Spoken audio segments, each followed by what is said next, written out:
अच्छा जी, एक बार फिर से पाकिस्तान की जो टीम है वो साउथ अफ्रीका से हार गई। पहला ये लोग T20 हारे।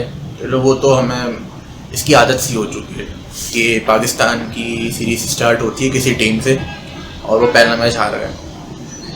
अब दूसरा मैच होता है जिसमें इनको सीरीज़ बचानी थी। मेरे ख्याल से 3 T20 मैचेस की सीरीज़ थी, वो भी ये सीरीज़ बचा नहीं सके, हार गए। इससे पहले ये लोग ऑस्ट्रेलिया से वाइट वॉश हुए, अब ये लोग दोबारा से साउथ अफ्रीका से सीरीज़ हार गए।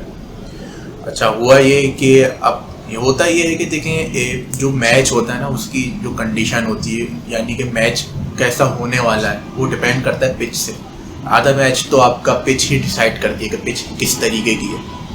अच्छा, इस पे जो स्कोर किया पाकिस्तान ने वो तकरीबन 200 समथिंग इतना कुछ इसमें इन लोगों ने टारगेट दिया, ठीक है। तो वो साउथ अफ्रीका ने आसानी से बना लिया। हाँ, आखिरी ओवर तक उनको लगा टाइम, लेकिन उन्होंने आखिरी में चेस कर लिया। 3 ही आउट हुए थे उनके मेरे ख्याल से। तो पिच थी, इस पर ज़्यादा स्कोर हो सकता था, लेकिन अब पाकिस्तानी बैट्समैन के बारे में हम क्या बोलें।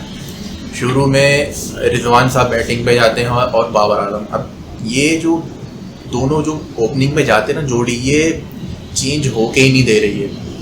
पहले से ये लोग होते आ रहे हैं। एक ये मुसीबत हमारे लिए ये बन गई है कि इन लोगों ने इंडिया के अगेंस्ट दुबई में टारगेट चेस कर लिया था, जो वर्ल्ड कप हुआ था 2021 में। इन्होंने 10 विकेटों से वो मैच जीता था। तो उसकी वजह से ये लोग हमारे पे मुसीबत बन गए कि अब ऐसा कहते हैं कि वो ये दोनों थे जिन्होंने टारगेट चेस किया था। अब ये ऐसी चीज़ें भी होती हैं पाकिस्तान में जिसपे जो है ना, जैसे कि इन लोगों ने भी टारगेट चेस किया है। ये लोग कह रहे होंगे कि ये 2 लोग थे जिनकी वजह से टारगेट चेस हुआ था इंडिया के अगेंस्ट। तो ये उस वक्त से मेरे ख्याल से ओपनिंग की जोड़ी जो है ना यही बन गई है पाकिस्तान की, आती यही दोनों है। अच्छा, अब मसला ये है कि ये दोनों हैं डिफेंसिव प्लेयर, यानी कि ये लोग हल्के हल्के खेलते हैं, स्लो खेलते हैं, सिंगल डबल करके बाउंड्रीज भी लगती हैं, लेकिन ये लोग सिंगल करके इस तरीके से खेलते हैं। रिजवान और बाबर आजम दोनों ही डिफेंसिव हैं। अब हम इनसे ये एक्सपेक्ट नहीं कर सकते हैं कि ये लोग जो है वो इमरान नज़ीर की तरह खेल लेंगे। इमरान नज़ीर तो अभी ढूंढना आज के दौर में पाकिस्तान में मुश्किल ही है। आफरीदी, इमरान नज़ीर, अब्दुल रज़ाक, तो ये कुछ थे जो अटैकिंग प्लेयर थे। अब इनसे हम एक्सपेक्ट नहीं कर सकते कि ये लोग खेलेंगे इस तरह, जिस तरह से क्लासिन ने उसने हैंड्रिक्स ने खेला साउथ अफ्रीका। क्या बैटिंग करी है उसने यार, 60 पे पता नहीं 117 रन मार के गया है। तो ये होते हैं अटैकिंग प्लेयर। साइम अयूब ने जिस तरीके से खेला था वो होते हैं अटैकिंग, इसको कहते हैं अटैकिंग बैट्समैन। तो साइम अयूब की खैर सेंचुरी नहीं रही, सेंचुरी हो नहीं सकी, वो स्ट्राइक पे आए नहीं, चौक के लगे। चलो अच्छा ही हुआ, कुछ स्कोर ज़्यादा ही हो गया पाकिस्तान टीम का, ऐसा ही होना चाहिए। सेंचुरी अगर नहीं भी हो रही है तो टीम के जो स्कोर है वो बढ़ना चाहिए, तो ऐसा ही हुआ। अच्छा चले मान लेते हैं कि पिच ख़राब थी, ऐसी बैटिंग पिच थी, ठीक है, लेकिन आधा जो मैच है आपका पिच पे डिपेंड करता है, आधी आपकी प्लानिंग होती है। आपने अगर 200 रन बना लिए थे तो आपको ये पता होना चाहिए कि इसको डिफेंड कैसे करना है। डिफेंड होगा कैसे, ये डिपेंड करता है कैप्टन पे। हमारे कैप्टन साहब हैं जिनका एटीट्यूड ही है बच्चों वाला भी। मतलब आपने रिजवान साहब को देखा है बातें करते हुए, मतलब बचकाना हरकतें उनकी हुआ। टीम में ऑलमोस्ट ऐसे ही हैं जिनके मेंटल ग्रोथ अभी हुई नहीं है। एक कैप्टन होता है जिसके ऊपर कैप्टनसी सूट करती है, जैसे कि मैं अगर एग्जांपल दूं, रिकी पॉन्टिंग सबसे बेस्ट कैप्टन जो था वो मुझे जो लगता है जब से मैंने क्रिकेट देखना स्टार्ट किया, रिकी पॉन्टिंग। उसको आप लोगों ने जिन्होंने देखा हो पहले रिकी पॉन्टिंग के दौर में कि क्या एग्रेशन होता था। ऑस्ट्रेलिया एक तो खतरनाक टीम ऑस्ट्रेलिया, ऊपर से कैप्टन रिकी पॉन्टिंग जैसा, वो लेके चलते थे टीम को। फिर MS धोनी है। पाकिस्तान की टीम में बात करें तो 2011 में वर्ल्ड कप जब था तो आफरीदी साहब को कैप्टन बनाया गया था। आफरीदी के ऊपर भी सूट करती थी, इंतजाम वो लगते। अच्छा, अभी के दौर में जो अभी करंट टीम है पाकिस्तान की, उसमें किसको बनाया जाए कैप्टन, तो मुझे नहीं लगता है कि सरफराज के अलावा इनको कोई कैप्टन मिलेगा। अब वो सबको पता है कि सरफराज को उन्होंने क्यों निकाला है, सबको पता है। तो सरफराज को उन्होंने टीम से निकाल दिया, ठीक है भैया ये कराची का है, इसको निकाल दिया उन्होंने सरफराज को। अब सरफराज टीम लेके चल रहा था, टीम आहिस्ता आहिस्ता ऊपर आ रही थी, मैनेजमेंट चेंज हुई, कैप्टन भी चेंज हो गया, नए प्लेयर भी आ गए। ये सारी हरकतें होती हैं पाकिस्तान टीम में। तो अच्छा, अब होगा क्या आगे? आगे भी ऐसा ही होता रहेगा। रिजवान साहब कैप्टन बने रहेंगे, अगर कैप्टन से सही से सीखेंगे नहीं तो आगे ऐसे ही पाकिस्तान का हाल होने वाला है। कैप्टन वो होता है जो प्लेयर्स को यूटिलाइज करे। अभी टीम में नए प्लेयर हैं, अब्बास आफरीदी है, जहानदार, ये बड़ा बेहतरीन ऑलराउंडर मिला हुआ है पाकिस्तान को।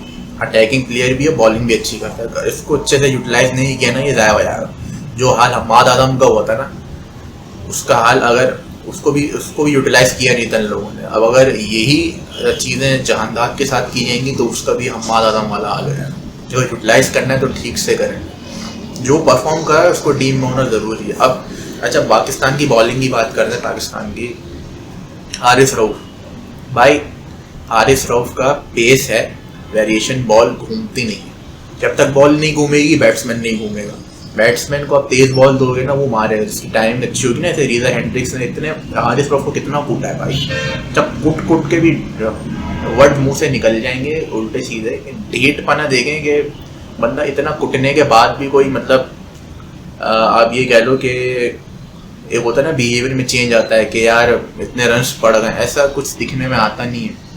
जो प्लेयर्स जो होते हैं ना दूसरी ऑस्ट्रेलियन, न्यूजीलैंड की टीम के, वो थोड़ा सा कुछ बॉलिंग ख़राब हो, बैटिंग ख़राब हो, उनके चेहरे पे दिख जाता है कि यार उनको टेंशन होना शुरू हुई। यहाँ ऐसा नहीं है। अब चूँकि सोर्स ऑफ इनकम मिले हुए हैं, दूसरे सोर्सेज से पैसे आ जाते हैं, इनको लगता है कि यार पैसे तो आ ही रहे, जीते ना जीते क्या फ़र्क पड़ता है। और फिर इनको ये भी पता है कि खेलने भी हमें खिलाया भी नहीं को रहे हैं, हारिस रऊफ के अलावा उनको कोई और बॉलर दिखता ही नहीं है। तो ये सारी चीज़ें जो हैं जिस पे गौर करने की ज़रूरत है, जिस पे काम करने की ज़रूरत है, जिसमें आगे जाके पाकिस्तान को ही फ़ायदा होगा। लेकिन ये बहुत पहले से होता हुआ है। पाकिस्तान में ऐसा होता नहीं, काम कोई करता नहीं, सब पैसों के लिए आते हैं। जितने भी बोर्ड में लोग हैं पैसों के लिए आए हुए हैं। हेड कोच भी ये लोग दूसरी कंट्री का हायर करते हैं, वो भी चले जाते हैं। और इनको यही नहीं पता कि किसको कब खिलाना है, कौन सा प्लेयर कौन सा मैच में खेल सकेगा, क्या कंडीशन है। अच्छा, अब होगा क्या कि ये लोग आखिरी मैच अगर खुदा ना खास्ता जीत गए तो होगा ये कि पाकिस्तानी, अब होता ये है कि पाकिस्तान में भी उन लोगों ने मैचेस देखना शुरू कर दिया जो बेचारे मौसमी हैं, या तो उनको क्रिकेट कितनी नहीं पता है इनको कि क्या हो रहा है क्या नहीं हो रहा। अब ये आखिरी अगर जीत जाता है ना, पाकिस्तानी लोग बोलेंगे, यानी कि अवाम बोलेगी, भोली अवाम, क्योंकि भोली है, नहीं कि चलो आखिरी तो जीत गया यार, सीरीज आखिरी में मड़ा हरा दिया ऑस्ट्रेलिया साउथ अफ्रीका को। अगर ऐसा हुआ तो ये होता है यहाँ पे। और इन प्लेयर्स को भी पता है एक आध मैच में परफॉर्म कर देंगे, पाकिस्तानी लोग भोले लोग हैं, वो बोलेंगे अच्छा, वो भूल जाएंगे जो ये लोग मैचेस हारे थे जिसमें परफॉर्मेंस ख़राब हुई थी, वो याद रखेंगे जिसमें जो है ना परफॉर्मेंस अच्छी थी लेकिन सीरीज़ हार गए थे, मैच एक जीत गए। तो पाकिस्तान में जो है ये होता है। तो इस चीज़ को मेंटालिटी भी चेंज करने की ज़रूरत है। तो ये सारी चीज़ें पाकिस्तान में हो रही हैं। एक तो कोई मैच्योर प्लेयर है ही नहीं, कैप्टन भी ऐसा मिला हुआ है जिसकी बच्चों वाली हरकतें ख़त्म नहीं होने देनी।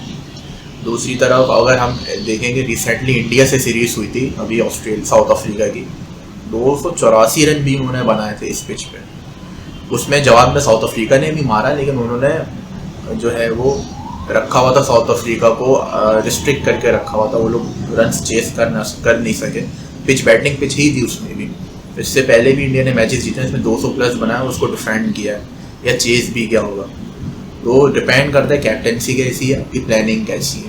अगर इन चीज़ों पे काम नहीं होगा तो फिर आप ऐसे ही खेलते रहो, पैसे मिल जाएंगे आपको दूसरे सोर्सेज से। पैसा तो आ ही रहा पाकिस्तानी प्लेयर्स के पास। अगर डेडिकेशन नहीं होगी तो फिर कुछ नहीं होने वाला। पहले के प्लेयर्स थे जिनमें डेडिकेशन थी, अब तो प्लेयर ऐसे हैं जिनमें कोई डेडिकेशन है ही नहीं। तो अब एक ही चीज़ बचती है कहने को कि अल्लाह ही मालिक है, यही कह सकते हैं, और कुछ नहीं हो सकता। ऊपर से अल्लाह ताला की कोई मदद आ गई तो इम्प्रूवमेंट हो जाएगी, वरना प्लेयर्स तो मुझे लग रहा है कि इनमें डेडिकेशन नहीं है, सिर्फ पैसे के लिए लोग आए। आप पैसे ज़रूरत है मानते हैं, पैसे और डेडिकेशन दोनों मैटर करते हैं। अब ये लोग जो मुझे लगता है सिर्फ पैसों के लिए हैं, डेडिकेशन में है नहीं। तो सबसे पहले तो बैटिंग ऑर्डर चेंज करने की ज़रूरत है। उसके बाद जो है वो, अच्छा, फ़खर ज़मान को उन्होंने निकाल दिया। अब हमारे प्लेयर भी तो ऐसे हैं, उनका एटीट्यूड इतना ख़राब है।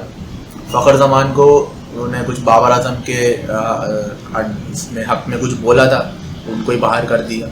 ज़रूरत क्या थी बोलने की, पहले तो ये बताएं। अब बाबर आजम खेल रहे हैं, फ़खर ज़मान बाहर हुए हैं, देख रहे होंगे फ़खर तमाम के, सोच रहे होंगे कि ना ही बहुत ज़्यादा खतरनाक था।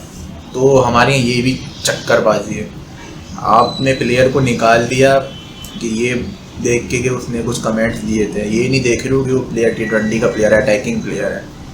तो भाई पहले ये तो देखें कि खिलाना किसको है।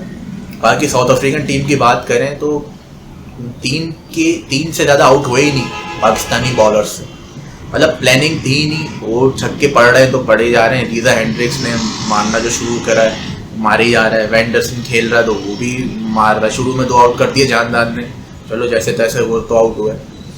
और दूसरा ये कि साइम अयूब को भाई ज़ाया मत कर देना, वो एक नया राइजिंग स्टार है, उससे अभी बैटिंग ही करवाओ। मैंने देखा था बॉलिंग भी करवा रहे थे, वो सिर्फ अभी बैटिंग ही करवाई जाए उससे। वो अटैकिंग प्लेयर है, T20 में आगे बढ़ सकता है। तो अब आगे देखेंगे कि फ्यूचर में जो पाकिस्तान के मैचेस हैं उस पर ये लोग काम करते भी हैं टीम में या नहीं करते हैं। प्लानिंग कोई होती है नहीं होती है, किसको कब खिलाना है कब नहीं खिलाना, या तो ऐसे ही वाइट वॉश होते रहेंगे। वाइट वॉश यानी कि भी ऑस्ट्रेलिया से वाइट वॉश हुए हैं 3 T20 मैचेस की सीरीज़ की। वनडे जैसे तैसे पता नहीं कैसे जीत गए, ये तो अभी पहले ये बात तो डाइजेस्ट हो कि जीत कैसे गए। उस पर लोगों ने कहना शुरू कर दिया कि रिजवान का कैप्टन मिला है ये वो। अभी क्या हुआ क्या है रिजवान साहब को, अगर रिजवान को ही कैप्टन रखना है तो फिर रिजवान पे काम करने की ज़रूरत है। हाँ, थोड़े से उसमें कह सकते हैं कैप्टनसी कर सकता है, थोड़ी सी अपनी बचकाना हरकतें अगर ख़त्म कर दें और टीम के ऊपर काम करें, प्लेयर्स के ऊपर कि किसको कैसे यूटिलाइज करना है, तो जा कर के टीम जीतेगी। वरना तो मुझे नहीं लगता कि आगे जाके पाकिस्तान का फ्यूचर अच्छा होने वाला है। तो दुआ ही करते हैं अल्लाह ताला से, जो कि हम हर वक्त करते हैं, पाकिस्तान आगे जाके कुछ टीम में इम्प्रूवमेंट आए और हम सीरीज़ जीतें। बाकी एक और इम्पॉर्टेंट चीज़, इस चैनल को सब्सक्राइब ज़रूर कर दिएगा और सब्सक्राइब करने के साथ साथ वीडियो को लाइक भी कर दीजिएगा अगर करना चाहें तो। मिलते हैं अगले वीडियो में।